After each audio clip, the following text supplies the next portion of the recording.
So let me start by thanking Pavel here for inviting me, and the organizers, especially Sasha, for making everything so easy to come here and give this talk.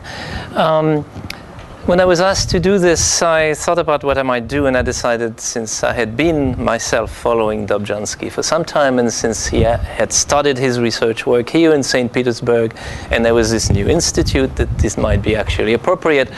And since Dobzhansky's sort of last words to the scientific committee are his famous article, "Nothing makes sense in biology except in the light of evolution," I thought I would talk about phylogenies.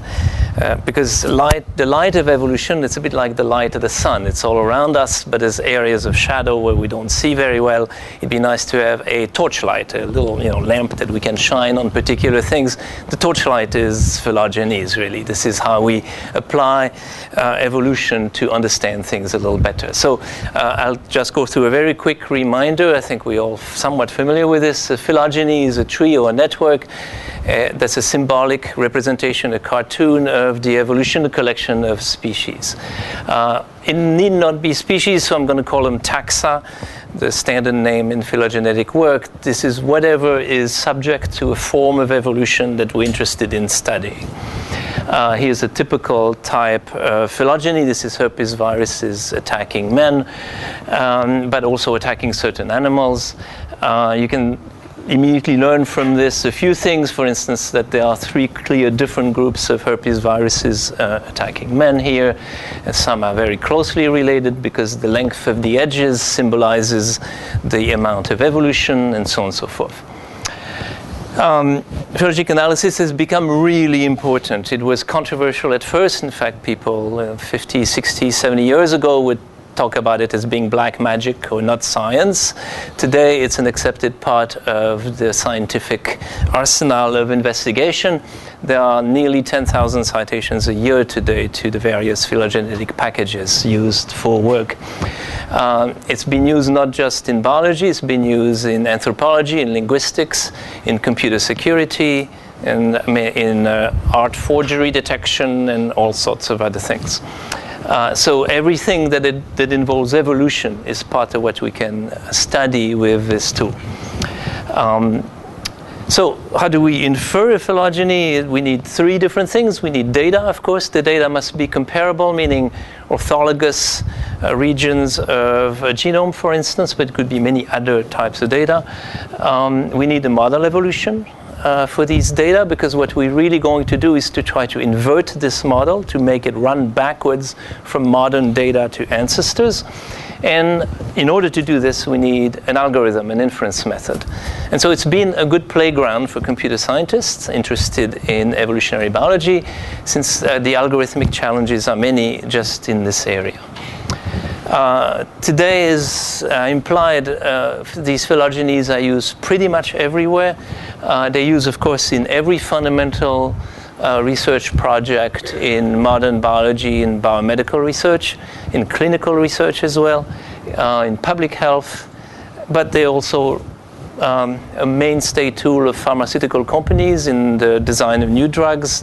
Each of these big pharma has a group doing nothing but phylogenetic research, and so on and so forth. But what I would like to claim today is that we are still underutilizing the potential of phylogenies. And so instead of presenting new problems or the solution of existing very precise problems, what I would like to present today is 2 new areas of research that both involve phylogenies. Okay? One larger than the other. Let's start with the smaller one. The smaller one is the phylogeny of transcripts. Okay.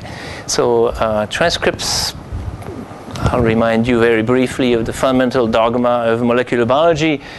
A protein coding gene is transcribed into mRNA, and this is then translated into a protein. So far, this is a very simple story, but nothing, of course, in biology is ever simple.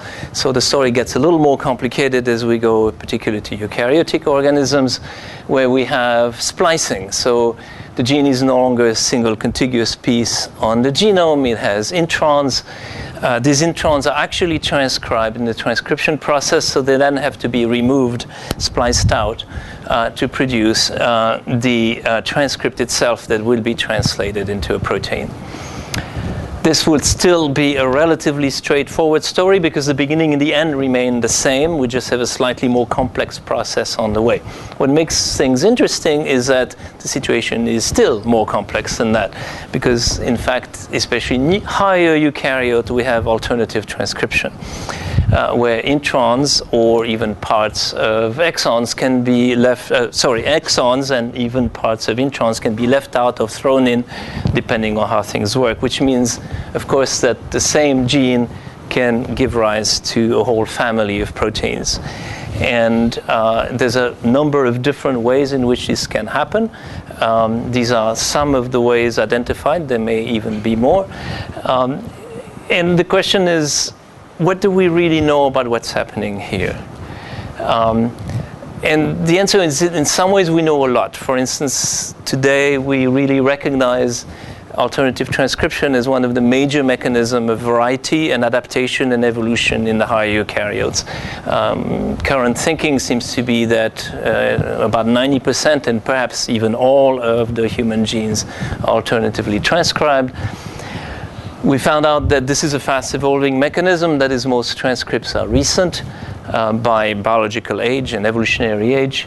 And there's been a lot of study into the evolution of introns and exons and how do new introns come in and so on and so forth. But it's basically very little about the evolution of transcripts, the final stage of that process of alternative transcription. The work has been done really at the foundation, at the beginning. How do we get new introns in the gene? But just because there are new introns and extra things have been split into more exons does not mean we will necessarily get new proteins out of this, or a larger variety, or a smaller one, or that the proportions will change. All of this happens in a way that is not 100% predicted by the gene structure itself. So we set out to study a little bit what we could do about this by figuring out a way to represent transcripts that would be suitably abstract so that we could model it and do some computation with it. And our starting point was relatively simple. We have well-identified exons for a lot of genomes and more today. So we can consider having aligned sequence data, having the exons identified in place here along the sequences, and then compute orthologies between the exons. And the orthology has to take into account the fact that certain exons may have alternative 3' or 5' ends, and so are not always part of the final splice product. But once we've done this, and there's a color code here indicating what's going on, then we can recode the various transcripts. And this is an actual small part of a gene in a human, mouse, and rat. We can recode this transcript into something that is perhaps more amenable to computation than long sequence data with introns along the way. Here we just have the exons. We've numbered them exon 2 versus exon 1. And we can see that the transcripts here can be coded simply in a very reasonable and simple manner. Okay? And now we can work in the universe of these codes of various possible transcripts for the same gene family among many species. And we can start investigating, is it possible to construct something that would make sense as a transcript phylogeny? Now, before I proceed, some of you may know, and I should warn the rest, that there is at least a trend of thought in the biology community that this should not even exist, that transcripts basically are the outcome of some relatively random process that's guided mostly by regulation rather or epigenetic factors or something, and not through an evolutionary mechanism. That is, that the fact that we see certain transcripts rather than others doesn't mean much. All 2 to the n possible transcript can be produced, and it's not an evolutionary mechanism that dictates which ones we see, but a metabolic or epigenetic or some much more temporary and ephemeral mechanism that does that. But at least if we try to build one, we can see whether we can test whether there is some value to the transcript phylogeny. That is, we can try to help understand whether the mechanism is in fact subject to evolutionary changes rather than just very temporary ones in single individuals. So the first thing to realize is that we cannot just build a tree or a network, because we have many transcripts. Each transcript can be associated with several leaves in a gene tree, and so we cannot show the evolution of the transcript through a single tree. We're going to need to build a forest of trees. Okay? And this is very similar, for those of you who are familiar with the process, to building a species tree versus a collection of gene trees. There are differences, and differences are important. It's actually much easier to do gene trees and species trees than to do this for a number of small reasons, but the general idea remains much the same. We would like every tree in our forest to be displayed, that is, to be a subset of the gene tree, to be compatible with the gene tree. But the model that we would like to use for this has to be somewhat complicated, because I think the transcript can be modified by things happening at different levels. It's clear that if in the gene a new intron appears and splits an exon into 2 parts, this changes what could be happening to the transcripts. And so evolution at the level of the gene, the sequence of the gene, will affect directly what happens with transcripts. But again, as I said, just because an exon is split does not mean that it will not just consistently always be both pieces be transcribed together and always be part of the transcript as we saw it before the introduction of this intron. If there start to be some choice between the 2 pieces that result, this is a new event, and this is not explained just by what happened at the gene level. And so there are events at 2 levels, are events at the gene level and events at what I might call the transcript level of evolution. So we design a 2-level model of evolution that has gene event and transcript events. And now what we want to do is, given a gene tree for this gene family, given leaf transcripts, we would like to infer forest or transcript tree that, using just maximum parsimony, minimizes the cost of the changes that are inscribed in this forest. And the problem with this is that since we're searching forest, we don't know we don't know really how many trees there are and exactly what they encompass. The search space is a little larger than for searching phylogenetic tree. It's still exponential, but it's not a simple exponential.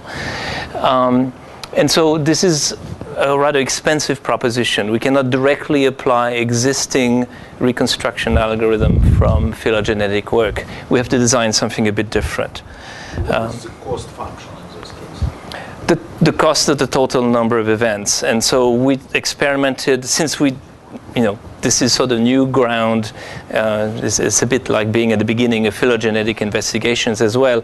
We experimented with different models of cost, but basically we want to make a difference between the cost at the gene level, where things are forced and we're not actually interested because we can analyze this in many other ways, versus the cost at the transcript level. So the cost is mostly things like exon moving from being constitutive, that is part of every single transcript, to being alternative, where they're part of certain transcripts but not others, or vice versa. And things of that type, things that have to do with the events that are not directly explainable at the gene level by mutation at the gene level. Okay. So we have a heuristic. I'm not going to go into the details of the heuristic. The details don't matter. This is a first attempt. We can certainly do much better in the future. It's what we wanted to do was to be able to apply to a large corpus of data. Simulations here mean nothing. We don't know anything about the mechanism behind it. We cannot have a generative model to run simulations. We want to be able to run this on databases of alternatively spliced genes so that we can check against the database values. So we did some simulation under our own models, verified that the heuristic at least returned something close to what an optimal solution should be. But this has very limited value. The important part is to apply this to large-scale data. Now, it's a curious thing that today it's actually hard to find good data on alternative transcripts. We can find experimentally verified transcript, of course, in the RefSeq database. It has every known, published, documented transcript. And we can find predictive databases. There are databases that predict all alternative transcripts for humans, for instance. But the prediction is just an even simpler model than the one we're trying to use here, so there's some question here what we can really do. So what we did was to so what's usually done is the following for the database. We can get the transcriptome. We can align the reads to the reference genome because we're talking usually of model organisms here. We can detect the splice junction thanks to all the work done on exon and intron evolution. And so we can reconstruct transcripts. But this is the big issue, right? The first three parts are relatively well understood, have decent models. We can carry this out in a computational manner and have some level of trust in the result. It's this part that's difficult, and this part that we set out to investigate through the use of our phylogenetic model.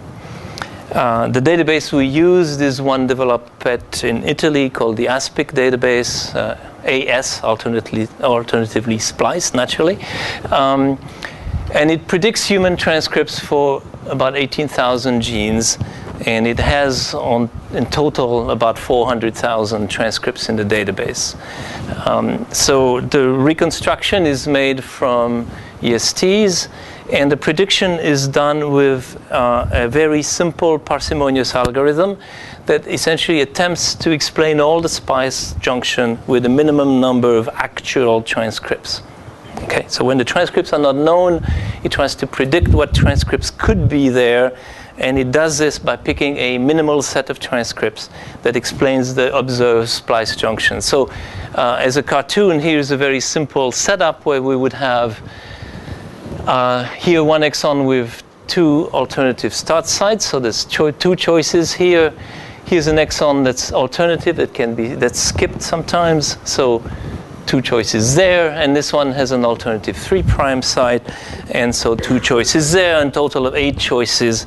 There could be 8 possible transcripts. Here they are, again in cartoon way. And the prediction algorithm used in the ASPIC database basically says, let me find out what's the minimum number of transcripts from this set of 8 that by itself will explain all of these junctions, that involves every one of these junctions. And so there are multiple optimal solutions usually. This is one problem with the database. It's not unique. Plus, as you can see, it's a relatively simplistic mechanism. But in this case, it could, for instance, pick these 2 transcripts, which display together all 3 splice junctions in the splice graph. Okay. So what we set out to do was to look at all of these predicted transcripts with the tool and rescore it in the light of phylogeny. These are human transcripts. So what we did is we got orthologous gene and transcripts for 6 other species, all model organisms from Ensemble. We built, using our tools, a transcript phylogeny with 1 human transcript and 6 animal transcripts. And we score each of the human transcripts in the database by scoring it with the cost of our phylogenetic reconstruction. And if the score is bad, we simply eliminate it. This is a way to filter out what we think are predicted transcripts that are not very likely, that are too costly, that require history that's way too complicated in terms of evolution to exist. Even though in the sense of the parsimonious take of the aspect database, they are part of a simple explanation for the splice junctions. And these are the results. So first thing to note, this is the results judged now by RefSeq.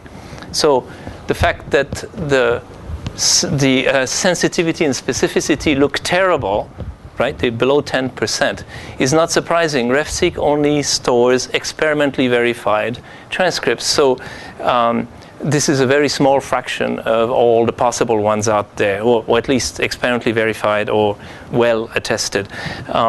So RefSeq will miss a lot of transcripts that really exist, and so obviously we will never achieve very high scores in terms of sensitivity. But this is the kind of result we observe. Orange is aspic, and this sort of mustard yellow is the result after filtering, and you can see that we basically don't lose much or any sensitivity, and yet we are indeed, through the phylogeny, able to filter a lot of bad transcript, bad prediction, and the specificity went up significantly. Okay, and this is just a very first simplistic almost effort. So what I would say about this is that there are a number of phylogenetic investigations that remain to be made, and not just by normal method in areas of biology that perhaps we haven't really thought about before. Transcripts may be one, where it looks like we can obtain non-trivial results that seem to support the use of a phylogeny and perhaps the existence of an evolutionary mechanism for alternative transcription. The work on this is, as we all know, it's not professors who do the work, it's PhD students. So the work done on this is done by my PhD student Jan Christina, and some recent papers if you're interested in pursuing the subject. The second topic is completely different. It's still to do with phylogenies, and I think it's much more far-reaching, and I would call it transfer of knowledge. Okay. Now, we all know that in biology, bioinformatics, computational biology, almost all the work we do is based on comparative methods. But if you look at the literature, it's extremely rare that these methods do more than pairwise comparison. It's hard enough, often, of course, just to do pairwise comparison. Sometimes, for additional quality control, the method may do multiple pairwise comparisons and may relate the results of one comparison to the other. But the comparisons remain pairwise to the new object under study. In other words, if you think about it phylogenetically, what's being done is using a star phylogeny. Right, where at the center of the phylogeny you have the new object and you compare it to all the known objects. But you do not include any structure, any knowledge of evolution among these various objects. You still do only pairwise comparisons. And this is a little odd, given that, in fact, we often know the phylogeny. We can establish it by means different from the subject under study. If you, for instance, studying metabolic networks of model organisms, we know the phylogeny of the model organisms most of the time. We can establish it through simple sequence-based methods. And the metabolic systems evolve on the same tree as the sequence data, so there should be some information that we could extract from the phylogenetic tree about the evolution of this new system under study. Okay, so this is, in a sense, what we're proposing, but for this we need a whole machinery. We would like to basically say, as long as your pairwise comparisons are good enough, fine, but if you start thinking that you're missing something, there's a higher level to step up to, and we call it phylogenetic transfer of knowledge. Okay, so we did this at first for regulatory networks, so since the results are all on regulatory networks, let me go very quickly through what we did for this. We did it for transcriptional regulatory networks, the static ones. So here are some examples, so E. coli and the anthrax bacillus, etc. So these networks are quite useful in the sense that they serve as a reference for summarizing regulatory connection. They're not dynamic, these are static networks. But even the static version is very hard to obtain, as many people in this room know, at least as well as I do. It's not too hard to put all possible putative connections in, everything that has ever had a chance of having a connection, but then we know that we get terrible specificity for the graph. And it's very difficult to verify experimentally each connection. And so if we limit ourselves to what's been experimentally verified, we get very low sensitivity. Neither one is a satisfactory setup. So as I said, the basis for transferring knowledge phylogenetically is the fact that we know the phylogeny for the organisms, and their, say, regulatory network evolve on the same tree. And so we can go down that same tree with a model of evolution and attempt to use this model to improve our inference of the networks. Okay. We can do this in two ways. We can either do this by designing an entirely new method that infers the networks as it goes. But since there's been so much work on inference already, and people have their favorite inference methods and have used them in the past, and there's plenty of published networks, we preferred to go with a method that would take existing inferences and improve them using the phylogeny. Okay? So we did both. We designed a method that would do it directly from the raw data, which tree transfer learning. And for those of you who are machine learning folks, you know that transfer learning is a standard area within machine learning. Tree transfer learning is just essentially a special version of it where we do the transfer learning within a tree framework. But we designed a more general method that would not learn from the raw data, but learn from already refined data, already made inferences, and improve these inferences. This is more powerful, in part because it can use existing work, and in part because any improvement in inference methods can be immediately fed into that same framework. So let me show you how the framework works.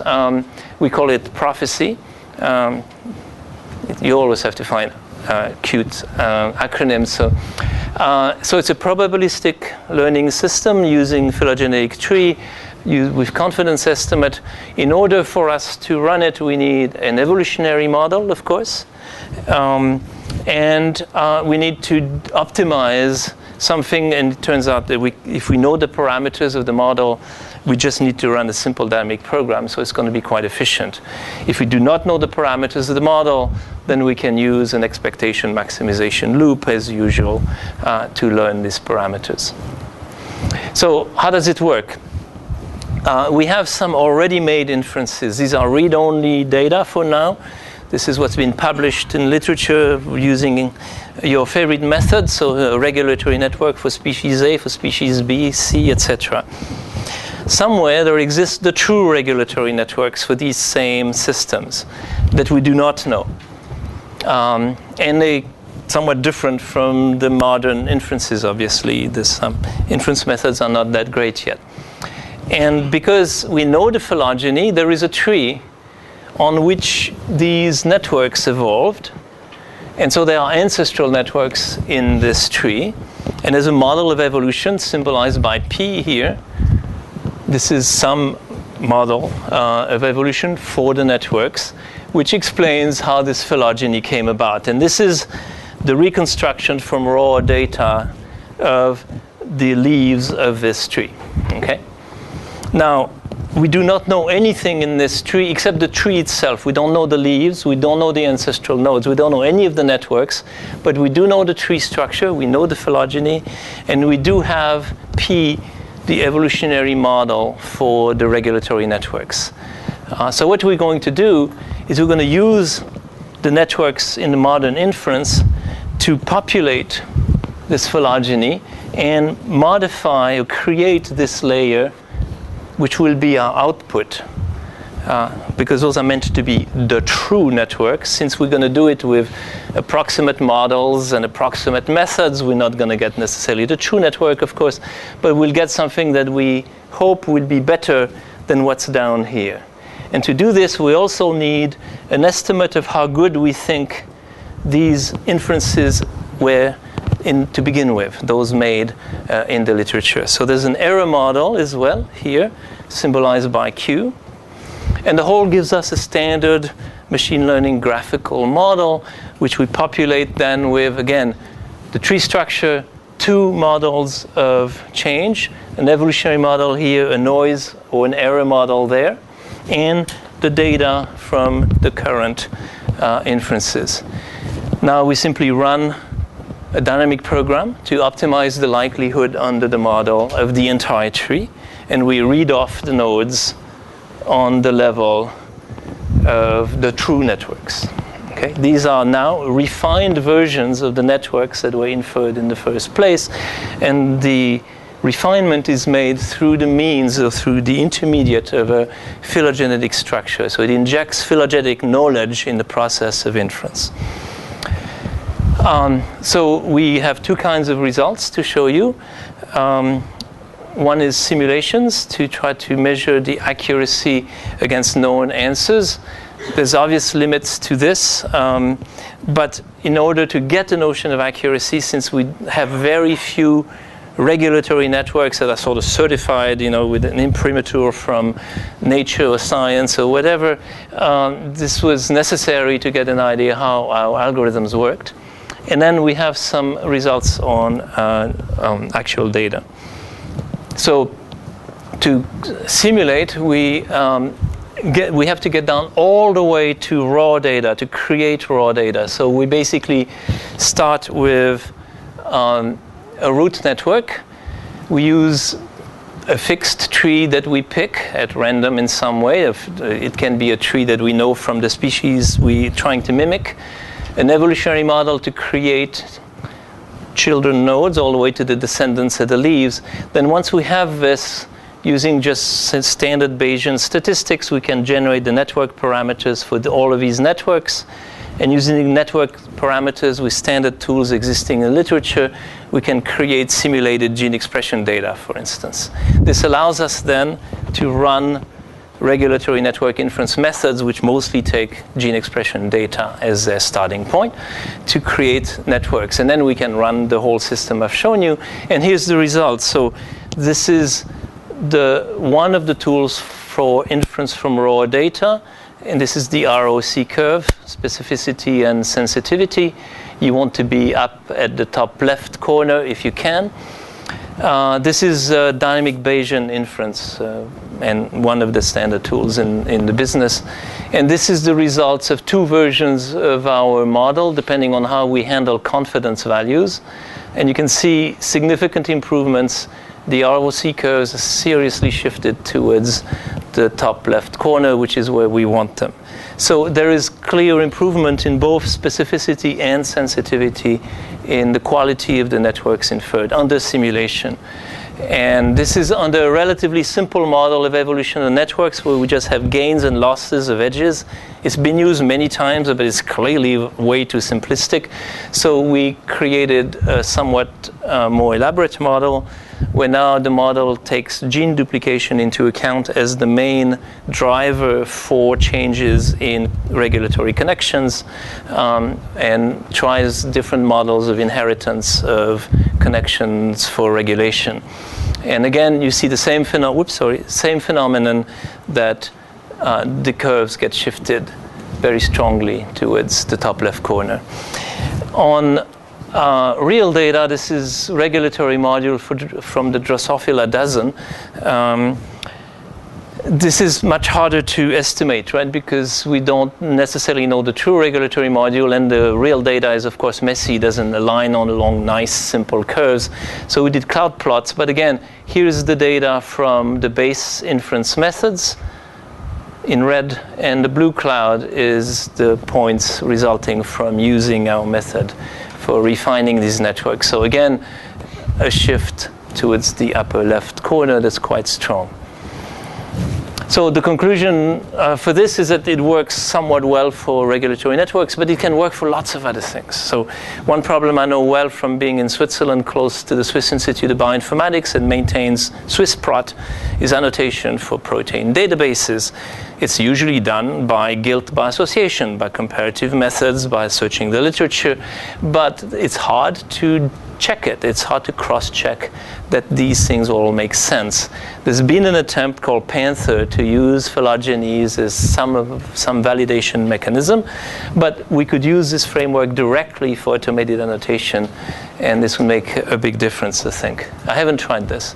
And then something we're working on now with Sarah Teichmann at Cambridge is prediction of ancestral protein structures from modern protein data using contact networks, because that's something we can easily use as a discrete model on which we can introduce an evolutionary model.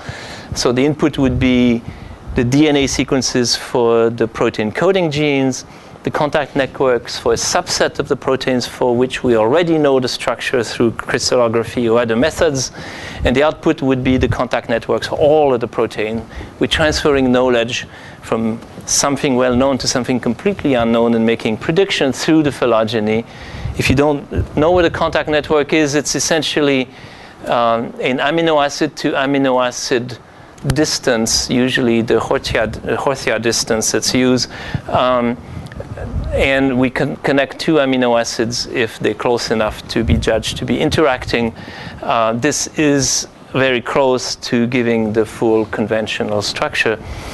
And our model for doing this is basically to build a phylogenetic tree of the sequence data, the same phylogenetic tree for the structure data, but there we don't always know the leaves because some structures are missing. So I've only shown one missing structure here. And then there's a correspondence, of course, some of which is well established in dashed lines between known sequence and known structure, some of which is putative between known sequence and possible structure. And of course, all of this is putative. This is between ancestors. And then we can, again, using a similar mechanism, optimize the likelihood of the entire network and obtain predictions. The first test we've made showed that we can transfer a lot of knowledge. We can get fairly accurate predictions if the percentage of unknown structures is not too high. Okay. So again, this is not mostly my work. It's mostly the work of one of my PhD students, Xiwei Zhang. And if you're interested in the papers, they appeared some recently, some a few years ago.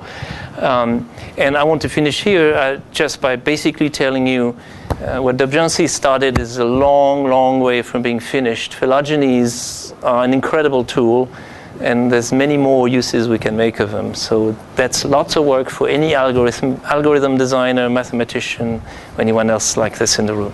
Thank you.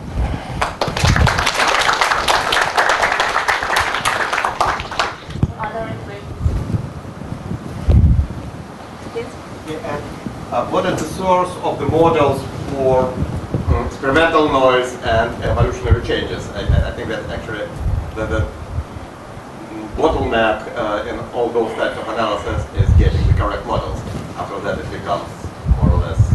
I completely agree. But what I would say is that this is one excellent way to test models, even if we don't know them very well. We can try alternate models and see if the results start making more sense. Often the results are somewhat known, right? Biologists have a lot of knowledge that has not been arrived through computational means or direct model or optimization. And we can often just cross-check model against other models through that mechanism. So for instance, when we did the phylogenetic transfer,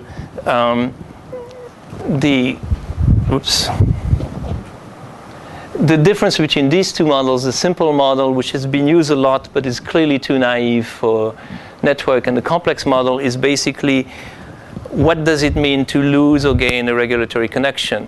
If you just say, oh, well, edges appear or disappear in the graph and there's no underlying mechanism, then model is very simple. You can rely on probability, but you're not saying much. if you say, oh no, but I can connect this to the gene level, and if there's gene duplication, then this gives me a reason to believe that I would have new connections. Introduce new node in the network, I inherit certain connections, I lose some others. Then we can get a much more detailed model with, unfortunately, of course, a few more parameters, and we can test it again with the data. So I'd say much of the time we do not know the model. I think this is true for almost everything we do in biology, even DNA mutation model. We have great statistics, but do we really know what's going on? But we can refine it through experimentation.